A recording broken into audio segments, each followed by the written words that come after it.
طلابنا عندي سؤال. استاذ. قوم ابن مصطفى. اي نعم استاذ. الهايشة تبيض لو تجيب؟ هايشة استاذ، الهايشة تبيض. بيض؟ ايش ما ادري تبيض. استاذ ذاك اليوم جيراننا عندهم هايشة هيك البيضة باضتها والمنطقة كلها تعشت بيها.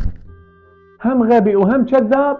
اطلع برا اطلع برا، غبي ابن الغبي. ابوي ابوي ايش بيك؟ ابوي المعلم طردني. ها ليش طردك؟ سألني السؤال وجاوبته وقال لي غبي ابن الغبي واطلع برا. ها يقول لك غبي ابن غبي ويطردك؟ امشي وياي. السلام عليكم استاذ، ليش طارد ابنه وتقول له غبي ابن غبي؟ تريد تعرف ليش قلت لابنك غبي ابن الغبي؟ شوف ابني، روح شوف دورني تلقاني بالاداره. نعم استاذ.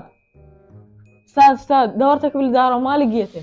شفت ليش اقول له غبي ابن الغبي؟ والله صدق غبي ابن غبي، ولك روح دوره بالتواليتات في الطابق الثاني منا ايش فيك؟